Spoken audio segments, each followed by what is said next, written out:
Welcome back to the True Grit podcast with Rachel Grit. I am your host, Rachel Grit.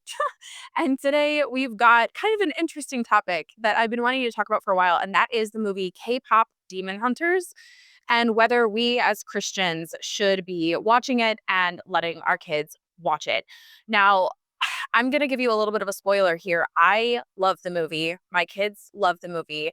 I was extremely apprehensive about it at first, but after watching it, we've watched it several times now, and we've actually been able to have some very interesting, very good, very grounded talks about spiritual warfare, about evil, about demons.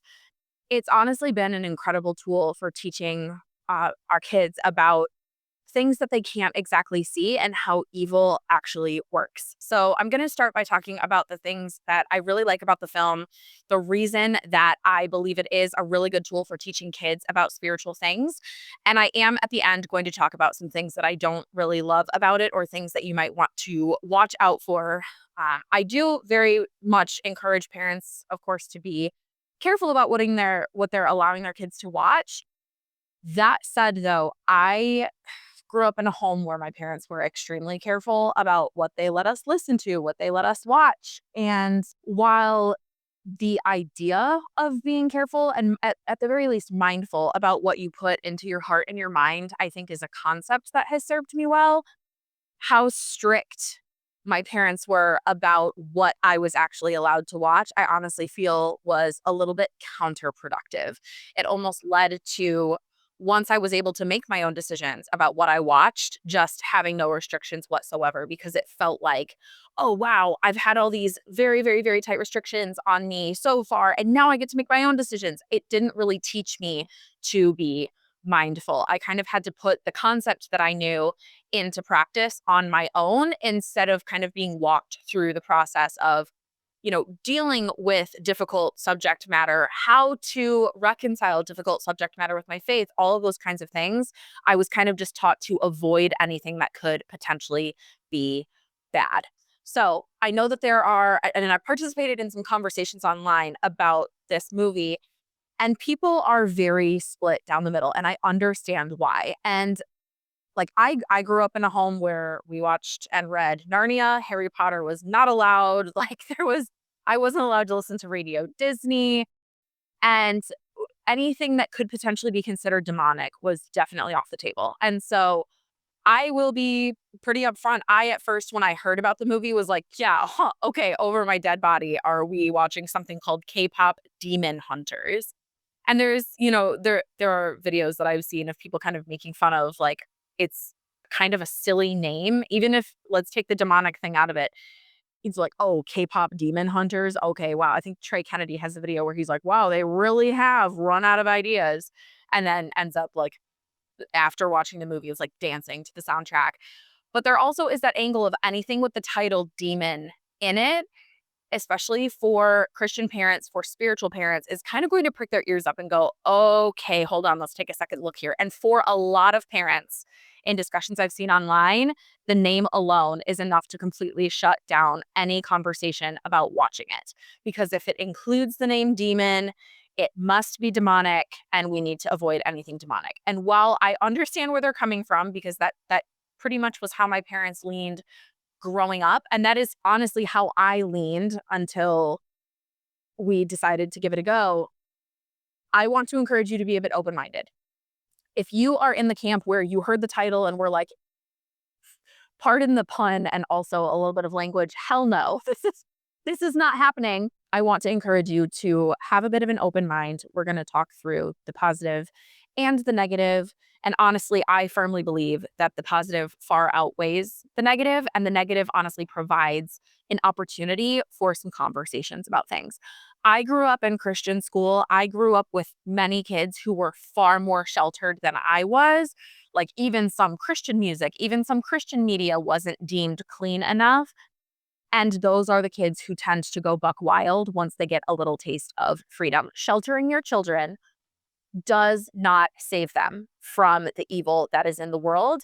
The best thing you can do as a parent is prepare them to encounter evil in the world. And so, honestly, I think when there is, things represented in media that are things that some Christian parents may want to avoid, a lot of times I will allow my children to engage in it because it provides a good format for a guided discussion, for me to be the place, for me and my husband to be the place where our kids go when they have questions about things. Because especially in the dawn of the internet, and especially now with AI, if our kids do not feel comfortable bringing all of their tiny, weird, niche questions to us, they so easily are going to be able to find an answer elsewhere. And, when I was a kid growing up, it was Urban Dictionary, right? Like you would look at Urban Dictionary to find out what things meant. Now we have AI that, not just is going to be able to give a very specific answer to a very specific question very quickly, but especially right now with where AI is at, a lot of times it's just one perspective and is not always accurate. Okay, so that is enough preamble. Let's go ahead and get into what I like about the movie K-pop Demon Hunters and why I strongly believe it's a really solid theological tool for teaching our kids about evil, about spiritual warfare, about demons, and about how to combat the enemy. So, first and foremost, introducing the idea of demons to children is something that's really scary, but is something that we are, as Christian parents, going to have to talk to them about eventually. I think there is still so much that is unknown about the spiritual realm, about demonic activity, about demons as a whole. But this movie does a really great job of introducing them in a concrete way. How I've kind of explained it to my kids is okay, demons are real. They do not look like this. They are not actual, physical creatures all the time that you're going to battle with a sword, but there are spirits and influences that the enemy puts out into the world in order to control us, in order to entice us to make bad decisions, in order to get us off of God's plan.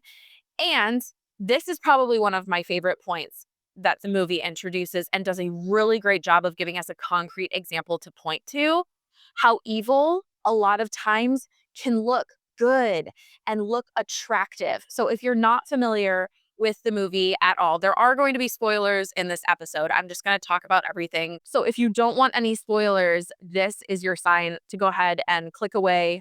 Though if you're concerned about the movie, I would definitely recommend looking at the spoilers to be able to get a full picture of what the movie is before you watch it or allow your kids to watch it. And I actually didn't really have a choice in my kids watching it, which is one of the interesting parts of having a blended family. So my kiddo's mom, my older two, their mom had dropped them off and was like, "Oh yeah, we were in the middle of watching K-pop Demon Hunters, so you might want to like." They really liked it. It has a really great soundtrack, so go ahead and watch it. And at first, I was like, "Oh, fantastic! Okay, great." Yeah, not gonna happen in our house. But once I actually looked it up, one of the first reviews I saw was, hey, like from the perspective of a Christian mom, I think there's a lot of value to this, da da da da da. And so that is kind of what hooked me. And I was like, okay, we'll give it a watch. I read through a whole bunch of reviews. I read through a whole bunch of like content reviews and things and those like parent guides that they put out about movies and eventually decided, okay, we'll give it a go. And I'm honestly glad that we did. But one of the things that happens in the movie is there's a girl group, there's a K-pop girl group, and they are the demon hunters. And there's been different iterations of this group over long periods of time where their music keeps the demons at bay. And so the demons are not able to steal the souls of people, which kills the people. This is not shown in any sort of graphic detail, but it is very much implied that the demons consume the souls of the people. And I realize this is some like pretty heavy, scary language, but hang with me. The demons consume the souls of the people, and that fuels the demon world. And so keeping the demons at bay with the music that the hunters are able to provide brings people together, creates community, and keeps the demons at bay. And so the demons, when the movie starts, the point in time that we are at is right before the demon world is going to be sealed out once and for all. And so the demon world is kind of like, oh crap, we have to do something. And one of the demons, whose name is Genu, he presents this idea of, well, why don't we, in order to combat the K-pop girl band Demon Hunters, why don't we make our own demon K-pop boy band. And at first, this is kind of laughed at by the like demon king. And then he's like, okay, you know what? This might work. Go ahead and go for it. And the purpose of this group is to garner support, get the affection and attention of the fans, kind of take the hearts and minds away from the girl group, who is called Huntrix. The girl band is called Huntrix. And then eventually break them apart, break apart the kind of veil that separates the real world from the demon world is called the Hunmoon. And so they want to break apart the Hunmoon and then have the demon world be able to just consume all of the souls. And again, this sounds really scary, but when you break it down, take kind of the literary theater part out of it, and that's actually kind of how evil works. The enemy's entire purpose is to break us apart, keep us from Christ, so that he is able to win our hearts and our minds. And then at the end of the day, our souls. So, right off the bat, the premise for the movie, while there is some fantasy involved, there's a pretty solid basis there of how the enemy actually works. Now, I highly doubt we have actual like demon boy bands going around battling for the hearts and minds of fans through music.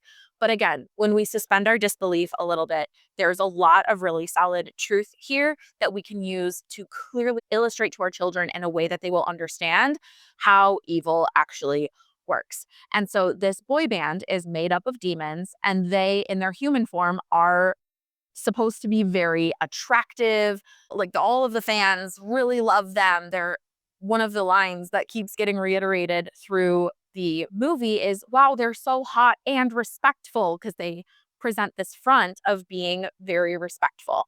And this is one of my favorite points of the movie, that it provides such a solid reference point for evil presenting itself as good. At first, even the hunters are confused because they see these demons. So you can recognize demons by they have these patterns on their skin that honestly kind of look like the tribal tattoos that like Chad type white guys would get in like the 90s and early 2000s. But they are able to be recognized by these patterns that the hunters are able to see. And so they see these patterns on the boy band and realize, oh wow, they're demons. But then they see them doing all of these like kind, good things for the audience when they see them at their first performance and are like, okay, well, maybe they're nice demons, but wait a minute, there's no nice demons. What is going on? And then they start to realize what has happened, that these demons have come in human form to create this boy band in order to break them apart, steal their fans, steal the hearts and minds of the fans, and break apart the Hunmoon once and for all. So once again, this is just a really solid example that we can point back to with our kids of how evil a lot of times looks not even just harmless, but good and attractive and fun and even morally upstanding. How can you look at these people who are so attractive and doing these kind things and think that they could have a nefarious purpose? Honestly, there's a lot of parallels that you can draw here, not just from a spiritual warfare standpoint, but from a protecting our children from abuse standpoint. Someone can be someone who you look up to and find, attractive or trustworthy or a safe place for you. And their behavior can even at some points look really good, but we need to be paying attention to everything someone does and factoring that into how we view them, because someone can look good and kind and safe and actually have very nefarious intentions. And that's a pretty abstract concept to introduce to children. And so that's kind of, like I said, one of my bigger points that I really, really like about how they did the movie is it just presents this point in a way that kids are able to understand. Now, and I'm jumping around. I don't have a script or anything. I'm actually in the car, which is why I might sound a little bit different, because between having three kids that go to three different schools on two different custody schedules and having ADHD and running a business and all kinds of other things, I kind of have to record when I'm able to record. And so we're rolling with it. This is not going to be super polished. This is not going to be like super succinct, neat little points. Like if you are my people, you are my people, and you will understand how my brain works. I've heard from multiple people that the way and the speed in which I talk and how I kind of jump around, like, is helpful for them. So if that is not you, I apologize, but that is how this podcast is.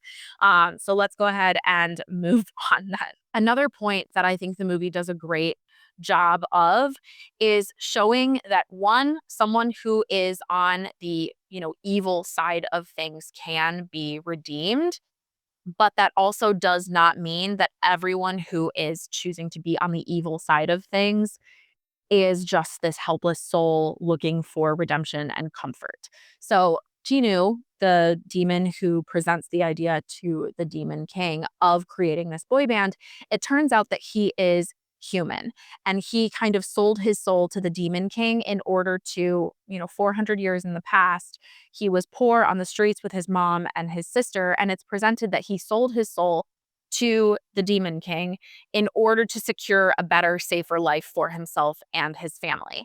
And then, as a result, he was eventually consumed by the demon king, by his shame, by his guilt, and then ended up being banished to the demon world. And he has this deal with the demon king where if he is able to secure the demise of the Hun Moon and is able to provide an avenue for the demon king and the demon world to be able to consume all of the souls, then he will be freed from the shame and the guilt that he carries and the terrible memories that he has. And so that is his motivation. He was not naturally born a demon.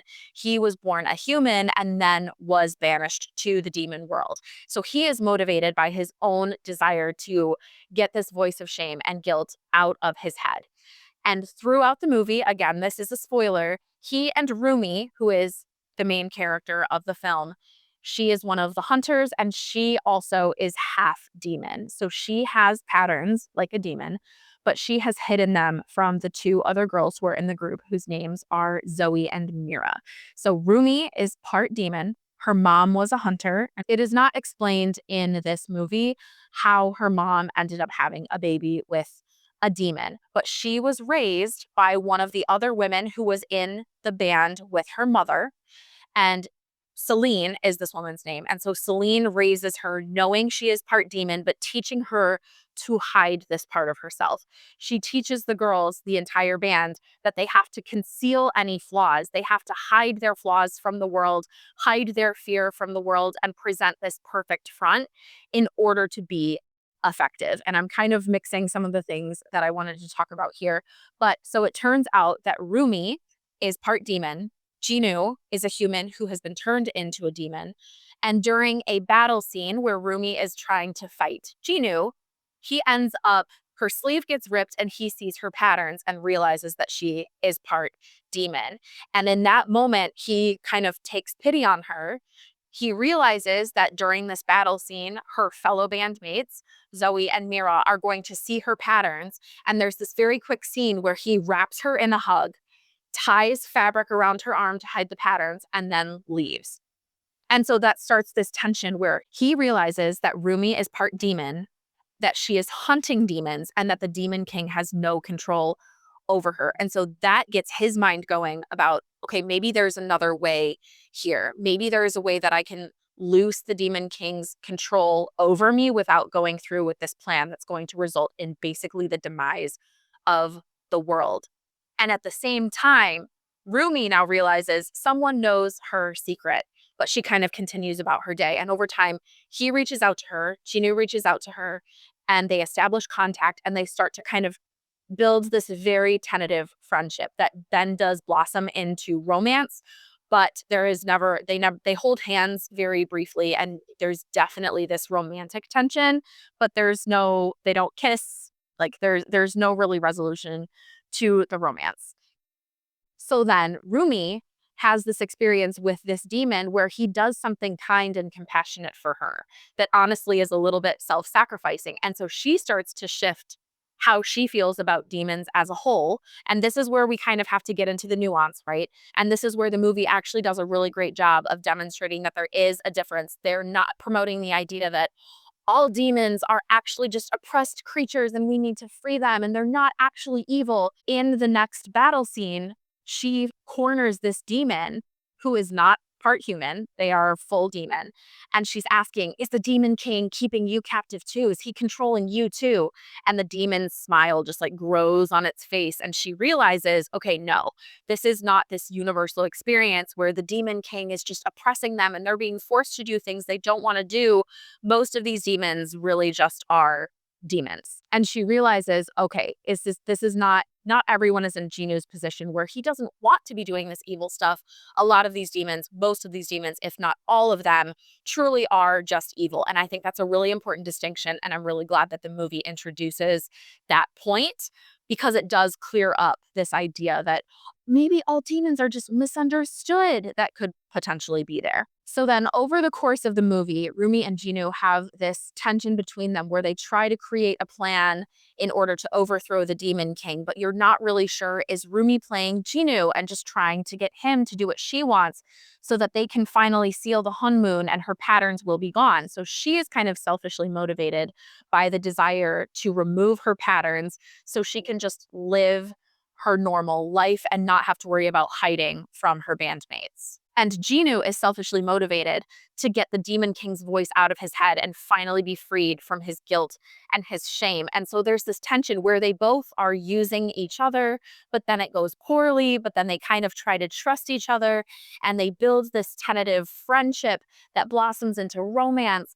And they have this ultimate plan to try and at the very final performance, because throughout the movie, sometimes Huntrix is winning these performances that are going on in this world.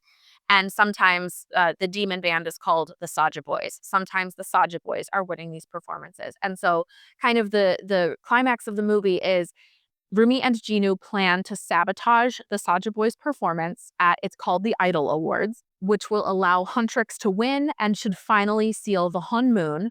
And if Genu is on the human side of the Hun Moon when it is sealed, he will be free and cut off from the Demon King. So that's kind of their ultimate plan that they end up settling on. And they end up learning to trust each other. And it's this really beautiful story that honestly reminds me a lot of my relationship with my husband and how we met.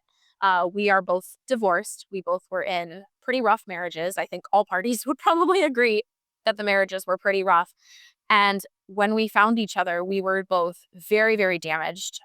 We had both been in therapy for years. We had both been seeking Jesus wholeheartedly, but we both were still incredibly damaged.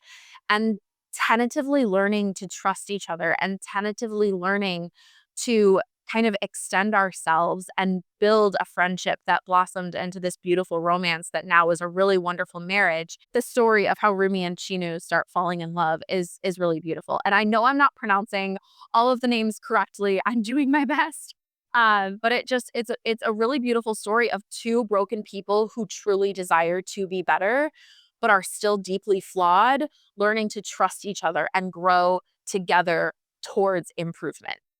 So that's another really, really positive aspect that I really enjoyed in the movie. So as they are preparing for this final performance that is supposed to finally seal the Hun Moon once and for all, the band is trying to create a song that's going to act as kind of a diss track against the Saja Boys. And it ends up being full of these really hateful lyrics that as Rumi is having to confront really the reality that she is part demon and that she knows a demon now who does not exemplify all of the characteristics that they've all taken for granted are true about all demons this entire time, she starts to be really bothered by just the hate that the group is using in order to defeat the demons. And she starts to go, okay, you know what? I don't really think this is right. And something that Genu tells her during one of their talks is if hate alone could defeat the Demon King, I would have done it a long time ago. And so she starts to realize that this anger and this rage and this hate that has been fueling their fight against the demons is actually counterproductive and is keeping them from achieving their true potential of keeping the world safe from these demons. So they decide to use the song Golden, which is a single they had just released, which is a complete and utter banger. I'm telling you, you've probably heard it by now. It's a fantastic song. It is so good. It is so catchy. And so that is what they decide to perform at these Idol Awards. So it comes time for their performance. The Saja Boys were supposed to go first, but they are now fighting because we're going, okay, great. Genu sabotaged it like he was supposed to. So Huntrix goes on stage to perform Golden. And Rumi is on stage performing, but Zoe and Mira see their manager being carried off by demons and go to try to intervene. Well, it was a diversion to get them off stage. And now demon versions of Mira and Zoe have taken their place on stage instead of the real Zoe and Mira. The demons are able to kind of present themselves as different people. So demons pretending to be Zoe and Mira then go on stage with Rumi, and their takedown song starts playing. That's the diss track that they had been working on that ultimately they all three decided, okay, this song isn't right. We need to go with like the positive song that brings us together, not this hate-filled diss track. And so this song starts playing and Rumi starts like very confused doing the choreography for it. And as the song goes on, these demons pretending to be Zoe and Mira remove her jacket and show her patterns to the entire world. So she is now completely exposed as being part demon, which is the secret that she's been trying to hide from the world for her entire life. And she's been told and conditioned she has to hide. And she's been doing this her entire life, even from her very closest friends. She is now completely exposed on stage. Zoe and Mira, their real selves, get back to the stage and see her patterns and realize that she has been hiding this from them and who she really is. And everything falls apart. The girl group breaks up. Zoe and Mira are just so hurt and scared of Rumi at this point that she's begging them not to leave. She's like, "No, we're so close to finally sealing the honeymoon once and for all. Like I you weren't ever supposed to see this side of me." And they are just terrified and end up pointing their weapons at her, effectively cutting her off from the group. So the group has broken up now. So Rumi goes and finds Jinu, and it seems as though he doubted their plan. Things fell apart, and he just decided to go through with the plan that he had been most confident in, which was this deal with the Demon King. And so he tells her, "This was all a trick. I just told you what you needed to hear in order to get what I wanted from you." And she's, begging him. She's like, "No, I know that you're not this person. Like, this is not who you are." And then it comes out that the story he had initially told her about the deal that he had made with the Demon King was not actually true. He didn't make this deal to save himself and his family, to give himself and his family a better life. He did it just for himself. His mother and sister were left on the streets while he was able to live in the palace and sleep on silk sheets and have a full belly every single night. And so that is the shame that he's been carrying, that he sold out his family in order to secure an easier life for himself. And so at this point, all hope is lost. Rumi's secret has been exposed. It looks like the honeymoon is just going to fail once and for all. And then the Saja boys go on to have a performance of their new song, which is called Idol. Now, this is another sticking point for a lot of people. The song Idol has a lot of religious imagery. It is creepy as hell. And that is the point. So something that we need to be very, very careful about is writing off the content as being single layered. This song is about the boys being the idol of their fans and taking their souls. One of the lines is literally, "I came for your heart, now I'm here for your soul," or "I took your heart, now I'm here for your soul," something like that. All of the lyrics are exposing what their true intentions have been this entire time. So yes, it is creepy. Yes, there is religious imagery, and I've seen some people saying like, "Oh, it's sacrilegious." No. The entire purpose of this song is exposing the demon band's true intentions. And again, this is a really fantastic example that we can use with our children. Number one, of things that look nice at first, when they are evil, they will decay, and their true intentions and their true impact and their true consequences will come out, and it will not be good. It also has provided an interesting opportunity to talk to my kids about really listening to what lyrics say to understand what they are about and whether it's something we should or shouldn't be listening to. Full disclosure, there are several songs on the soundtrack that I do not allow my kids to listen to outside of the context of the movie. The diss track is one of them. There's a lot of language about violence and hate. And within the context of the movie, it's made abundantly clear, okay, this song is counterproductive. We should not be fueled by hate. But without the context of the movie, I don't want that bouncing around in my kids' minds and hearts. And then also the song Your Idol. That is one that I do not let my kids listen to outside the context of the movie because, again, it is inside of the movie. It's a really great tool to get the point across, to show the true intention of the demons. But outside the context of the movie, I don't feel comfortable with my kids just consuming it on a regular basis. And during their performance, the costumes that they are wearing represent what's basically the Korean equivalent of the Grim Reaper. So there's so much imagery happening here. And another thing that the lyrics provide for the song Your Idol is when you look at them, it really is honestly like a mini manifesto of how evil actually works and how the enemy actually works. So I'm going to read you some of the lyrics. These are all in English. Some of the songs, since they are K-pop songs, a lot of the lyrics are English, but some are in Korean as well. So at the beginning, they chant, "Pray for me now," keeping you in check, keeping you obsessed, play me on repeat endlessly in your head. Anytime it hurts, play another verse. I can be your sanctuary.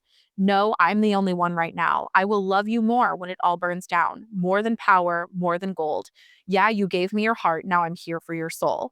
I'm the only one who will love your sins. Feel the way my voice gets underneath your skin. And again, these lyrics, I've seen people like raising alarm bells in some of my Christian parenting groups saying, like, how are we allowing our kids to listen to this?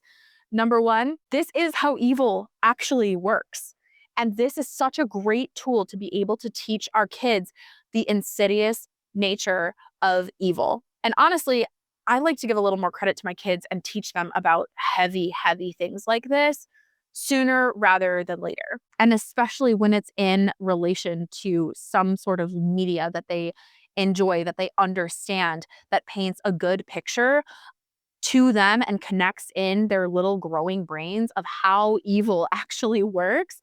I think that's incredibly valuable. And two, I do think it's important to, for Your Idol specifically, but also Takedown, to not be listened to just casually. So within the context of the movie, they're fantastic tools. So it is creepy. It is there is a lot of religious imagery here, but I think it works very, very well as a tool for teaching our kids. And honestly, for doing some introspection of our own. There is a lot of evil, not just that comes after our children, but that comes after us, that portrays itself. Scripture talks about the enemy portraying himself as an angel of light. And so, honestly, I very strongly feel that K-pop Demon Hunter's portrayal of demons and spiritual warfare is pretty biblically accurate. Like, this is exactly how the enemy operates. He promises us comfort. He promises us, I will accept you. You don't have to abide by these standards. You don't have to avoid sin. I love your sin.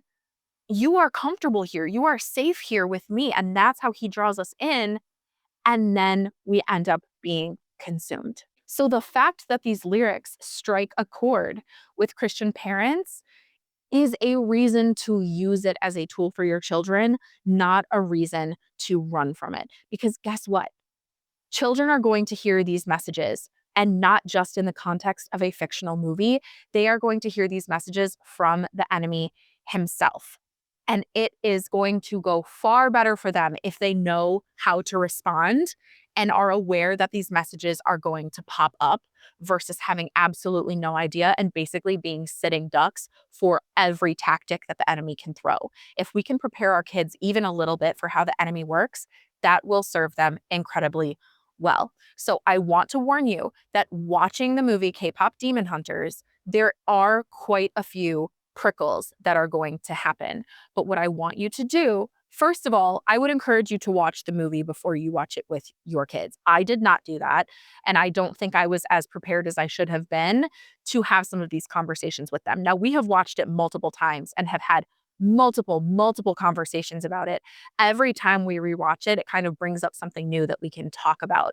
So I very, very much want to prepare my children to deal with spiritual warfare, to be able to confront evil, to be able to walk in truth and be prepared for how the enemy is going to attack. But your discernment likely will get prickles from this movie.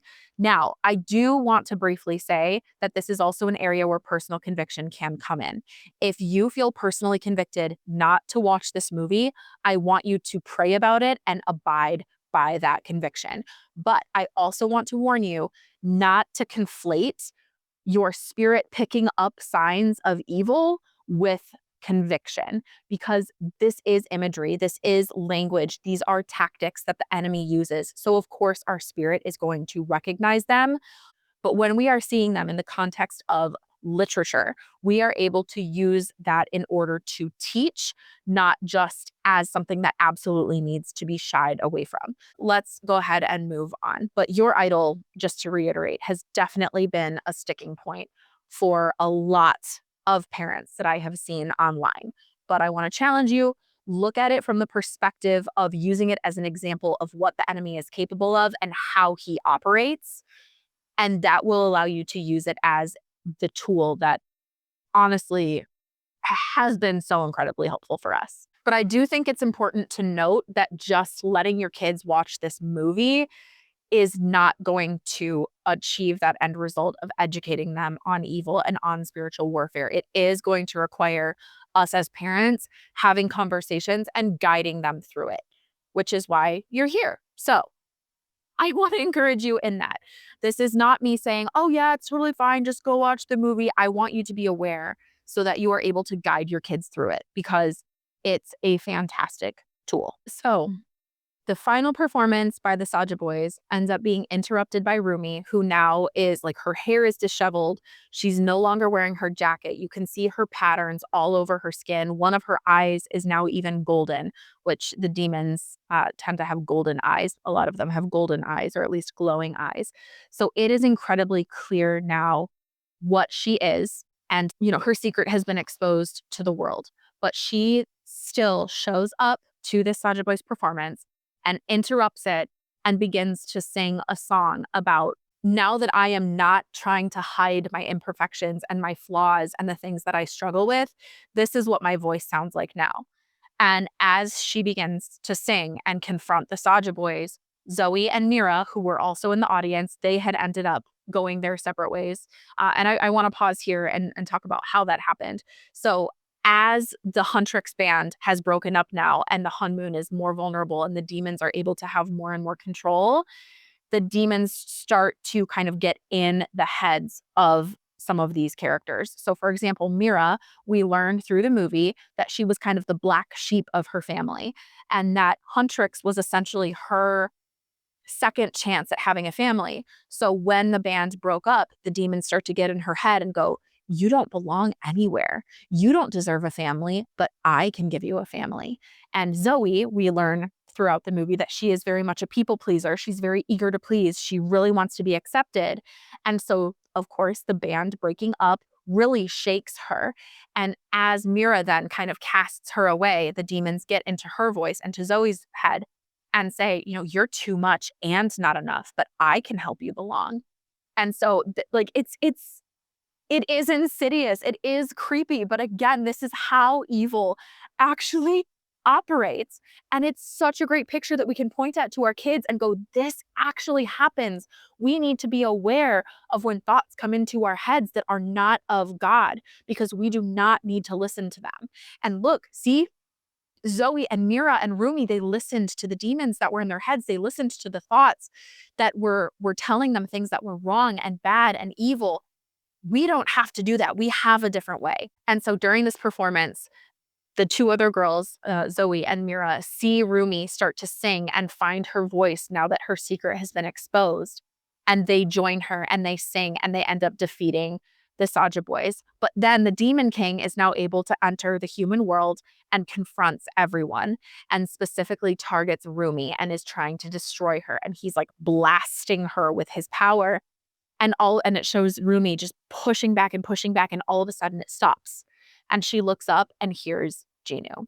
And he has placed himself in the path of the Demon King and is sacrificing himself in order to save her, which then gives her the strength. Jinu disappears. It's presumed that he dies. She then is able to defeat the Demon King. And then she and Zoe and Mira defeat the remainder of the demons. The Hun Moon is saved and the people are saved. And so it should kind of go without saying that, scripture is very clear about True love is laying your life down for your friends. That is sacrificing yourself for the good of others is a very spiritual, biblically backed idea. And so this redemption arc that happens where Gino realizes even if he's not going to get what he wanted this entire time, there's something better that can happen. And that is saving Rumi and in turn saving the world and sacrificing himself in order to make that happen. The remainder of the Saja boys end up getting defeated by the other two girls, and everyone is saved. Something else that I forgot to mention earlier is that when the band breaks up, the Hun Moon ends up being destroyed. And I had mentioned it being weakened, but it had actually been completely destroyed.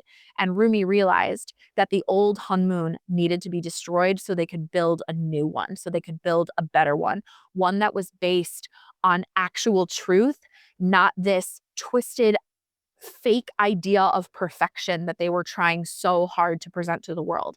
So the previous member of the band, Celine, who had been in the previous iteration of the Hunters, she was kind of their guide and taught them everything that they knew. And she would constantly tell them, like, you have to hide your fear. You have to hide your flaws.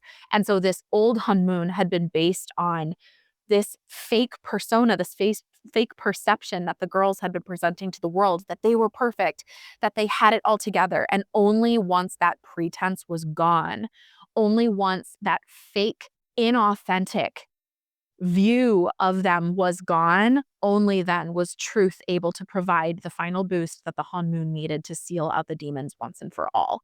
And honestly, this clicked for me last night. I was watching it with my 4-year-old last night, and my parents actually were over for dinner and watched the first 15 minutes or so, and I could tell they were like, what are you allowing your child to watch? So sorry, mom and dad. Once you see the entire movie and we're able to talk about it, it'll make more sense. But it clicked for me last night, and this is probably the 5th time I've seen this movie. The Hun Moon, I believe, can represent the church. There has been a very large rise in Christian nationalism right now in America, and it is insidious. And it is a false presentation of the gospel. It is a false idea of what Jesus is and what he calls us to.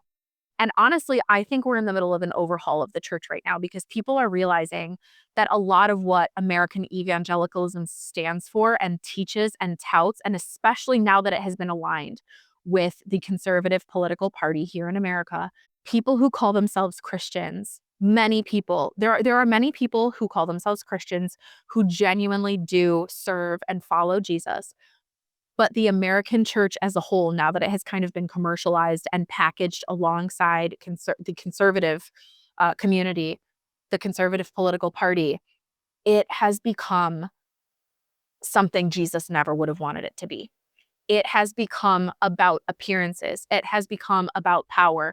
It has become about status. It is no longer about radical truth. It is no longer about authenticity. It is no longer about exposing your flaws and finding community to bolster you and seeking out the lowly in order to build community and further God's kingdom. It is about power and keeping those in power in power. And honestly, I started to cry when I realized this last night. I was like, wow, I think that if we're, it's nothing is going to be a perfect analogy, right? There's not going to be, okay, well, this tiny detail in the movie actually represents this. Like in the movie, there's like this little bird that has 3 eyes and presumably 6 eyes because there's 3 eyes on one side, and it like wears this little hat, and it's this like funny little creature in the movie. There's not really like a parallel for that. So not everything is going to have a perfect parallel. But when I look at the broader message of the movie and specifically look at it through a Christian lens, I think the Hun Moon is the church. I think that the church has been built up on this false pretense of perfection and what we believe to be righteousness. Our understanding as American Christians of what righteousness is incorrect. The Bible Project has some incredible podcast episodes about what righteousness actually means and what justice actually means and how the two cannot be separated from each other, and you need both together in order to accomplish Jesus' mission of bringing the kingdom of God here on earth. We need an overhaul. We absolutely need an overhaul. And I think the panic about this movie and people being so afraid of it and shunning it completely kind of reinforces that point that we've become more about the appearance of things than we are about actual truth. We are so afraid of a movie that has demon in the title that we are missing an incredible opportunity to teach our children about what evil really truly is and what it looks like and how it silences us and keeps us from the truth. It's such a perfect example of what I see as being wrong with American evangelical conservative Christianity. And this is going a little bit different of a direction than I had been. So I do apologize for going on a little bit of a rabbit trail here. But because with full disclosure, when my parents were over and I was watching it, suddenly I'm seeing everything that I missed before that I'm like, oh, they're not going to like that. Oh, they're not going to like that. Like the first time I watched an episode of The Office with my parents, the entire time I'm like, "Oh, I didn't realize this happened. Oh, I didn't realize that inappropriate joke. Oh, I didn't realize this." I'm suddenly, when I was watching it last night with my parents, just picking up on all of the things.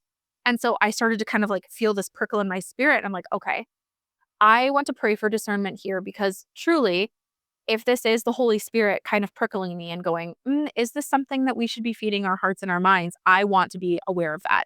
And so as we're watching the movie, I stopped to pray for discernment and for God to show me, is this something that maybe I've built up in my head and I've made excuses for and found positive explanations for things in order to be able to justify watching it because I want to be so aware if that is the case. I want to be listening to the Holy Spirit's leading if that is the case. And as I finished praying, I just began to see more and more areas where this movie can be used as a tool. And then that's when kind of the idea that the church is the honeymoon. And maybe we don't need to preserve and strengthen the church as it is. Maybe it really does need to be broken down so it can be rebuilt. And I am saying that as someone who very much was broken down and rebuilt. A couple weeks before I was served divorce papers, I had just had my first child. My little buddy was only 3.5 months old at that point. And I wrote down in my prayer journal, I asked God to break me down and rebuild me into the woman that He had for me to be. And, at that point, I was thinking, maybe He would bring to the surface a bad habit I wasn't really aware of, or maybe He would help me refine my character a little bit. Nope. I was served divorce papers. I was basically unable to go back to my home. I became a single mom overnight. My entire world crumbled. The people who were my support system completely turned on me. My entire life was destroyed beyond recognition and never to be the same. And it was a very intense process that honestly is still ongoing of refinement and God squeezing me and breaking me down and rebuilding me in this very, very tender, beautiful way. But that was honestly extremely painful. Breaking something down does not mean it is being destroyed in a negative way.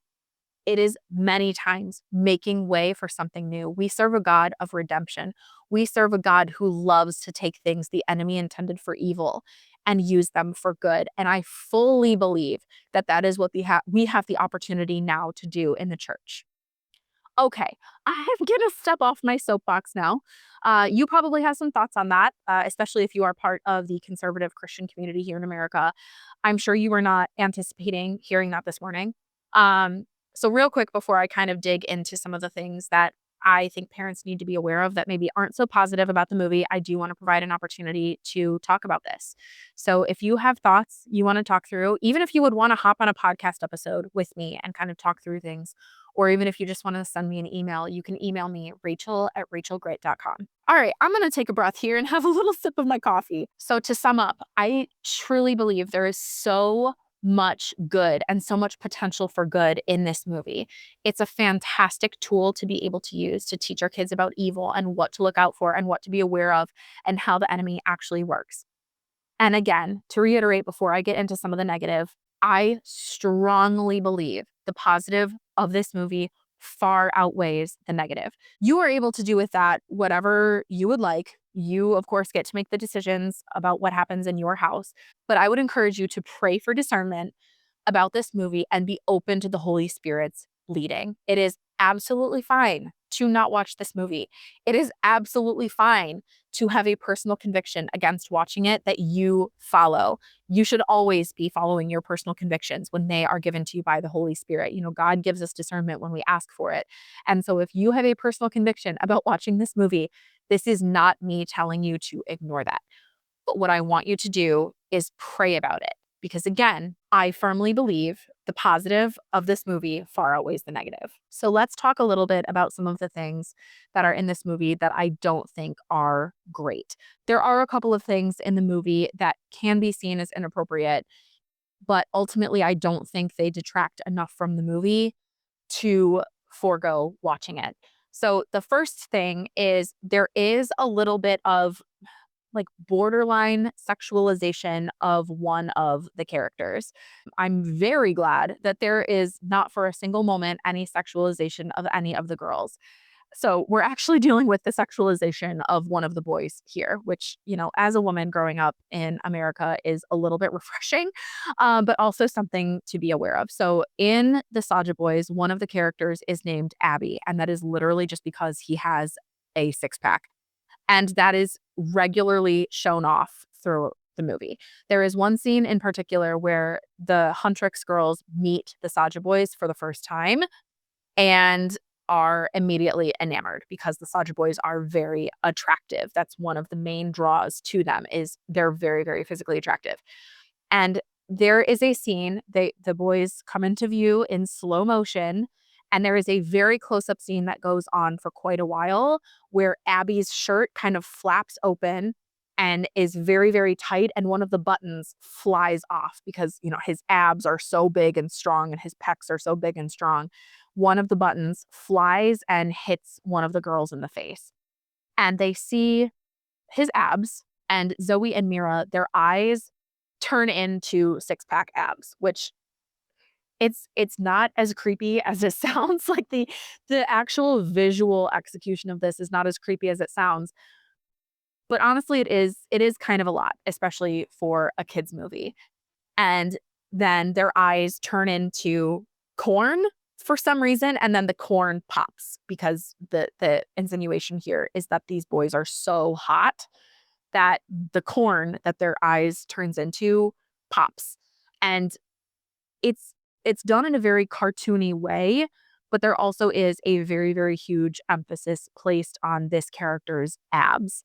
And they are shown off a number of times. The intro scene where we meet him for the first time is definitely the most intense, and none of the other characters are really sexualized in that way. And I hesitate to even use the word sexualized because it really is more of like, wow, he's so hot. There's nothing that points directly to sex about it.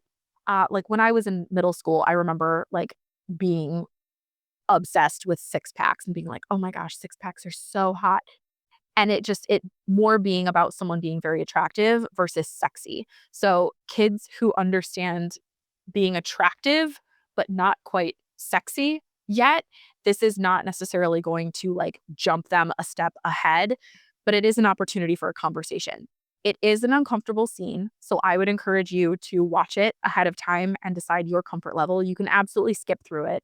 One of the running jokes through the rest of the movie is that like even the little old grandmas are obsessed with Abby. And there's a scene where they're signing autographs together, and how he signs his autograph is he just does like a pencil rubbing over a piece of paper of his abs.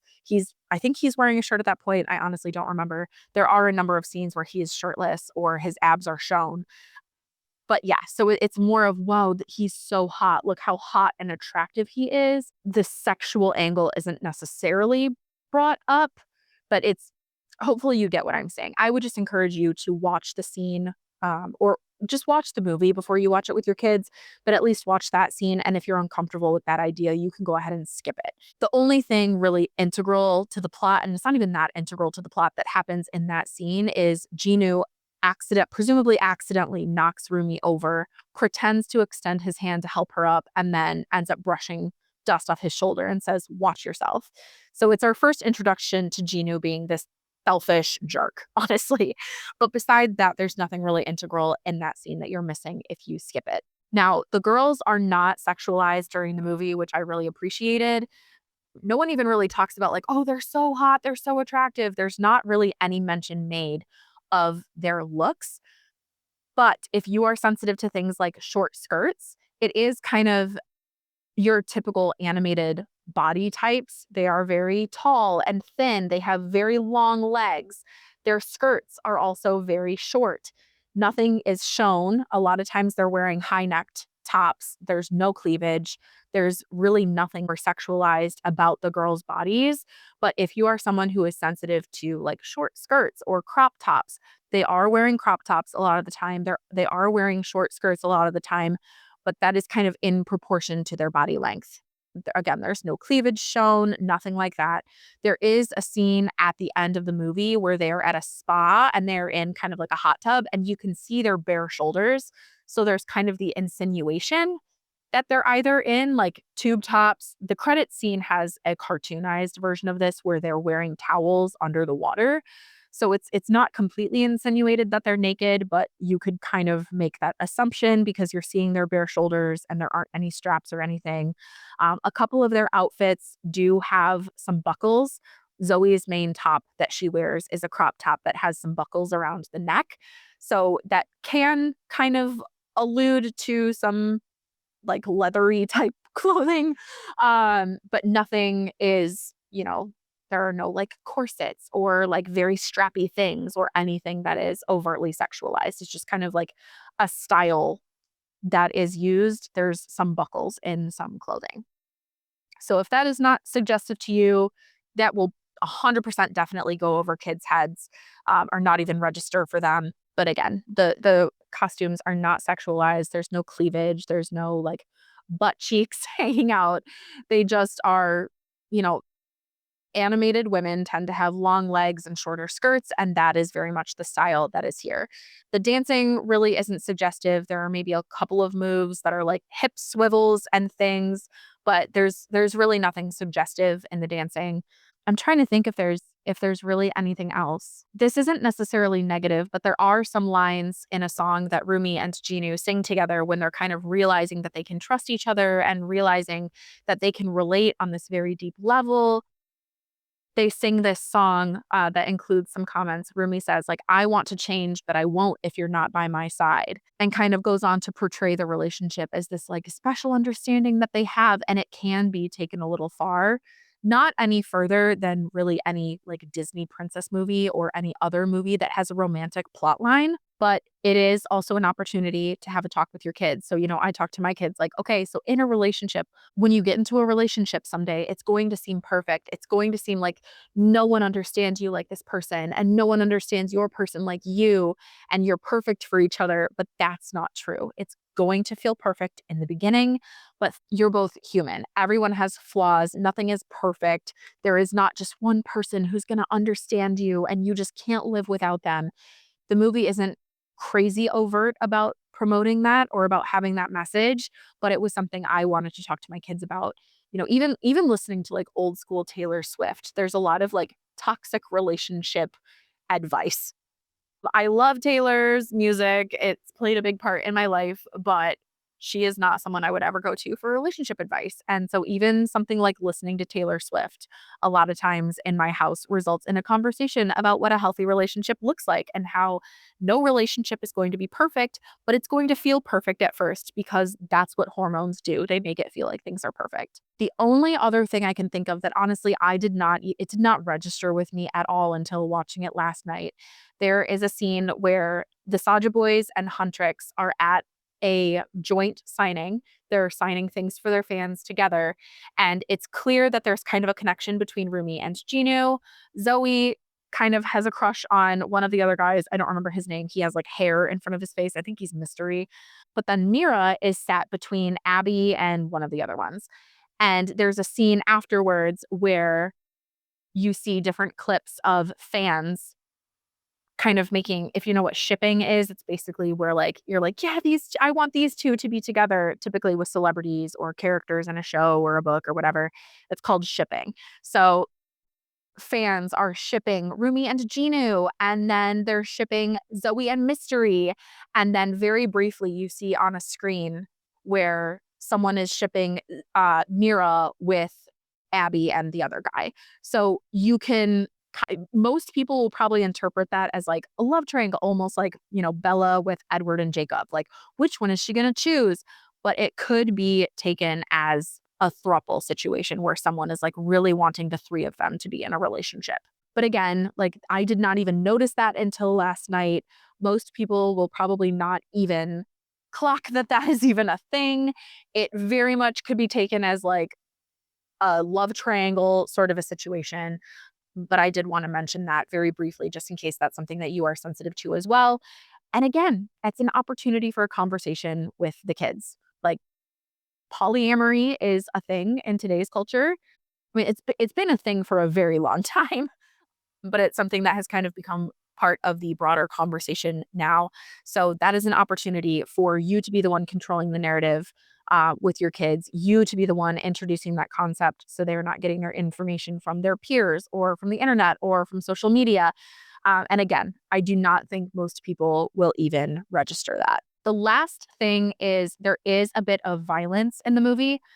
I mean, there's a lot of violence in the movie, but it's not shown in a gory way. When demons are killed, they kind of poof into pink dust, like sparkly pink dust. And that's even like commented on in the movie. The manager of the girls, who is not aware that they are hunting demons, is like, well, the special effects you use, I don't know how you turned that guy into pink dust. Because at the very beginning of the movie, they are coming to a performance and there's demons that they're having to fight on their way there. And they end up killing this demon who's in the crowd and he just poofs into pink dust. And the manager's like, wow, I don't know how you did that. He turned into pink dust. Especially during the very first scene where they're in an airplane and they have to kill these demons and it's made clear the demons are more, they don't really die. They're kind of just sent back to the demon world. So you see some of the demons that had been, quote, killed in the first scene, they appear again in the demon world. So it's not so much death as being sent to the demon world again, but the first scene where they're on an airplane and they have to kill some of the demons could be seen as a bit intense. Again, watch it before you watch it with your kids. Skip it and just explain it to them. That is pretty integral to the storyline. This first scene is. But it didn't really strike any of my kids. My kids can sometimes be sensitive to scary or violent things, and none of them even had any sort of issue with it. The lyrics to Takedown do have quite a bit of violent language. But again, that is a device in the movie for the girls to kind of realize that the hate and the anger they've been using to fuel their fight against the demons is not effective and is actually counterproductive. Okay, I'm trying to think if there's anything else. Again, I had none of this written down. This is totally just off the dome, which is kind of why I ended up just like reciting the plot to the story and finding the points I wanted to talk about along the way. But yeah, if you have any questions, I'm always open to an email. My email is rachel@rachelgrit.com. Feel free to share this on your social media or with anyone else who's considering watching the movie. You guys, we live in the world, but are not to be of the world. But that doesn't mean that things that are in the world cannot help us explain things to our kids. Now, of course, we have scripture, and scripture is an incredible tool. It is a complete tool. It is useful for teaching, correcting, and training in righteousness.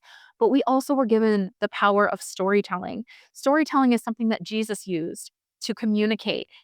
Storytelling is something that humans have used for the entire time that we have been around and alive to communicate and teach and share. And this is no different. So I would very strongly encourage you, use discernment, pray about it, be open to using it as a tool. Let the Holy Spirit be the one to close that door. Don't let fear or society close that door for you. So that is all I have for you today. Thank you for listening. I would love it if you subscribed to the podcast and if you gave it 5 stars. That helps me reach more people. And I will talk to you in the next one. Bye.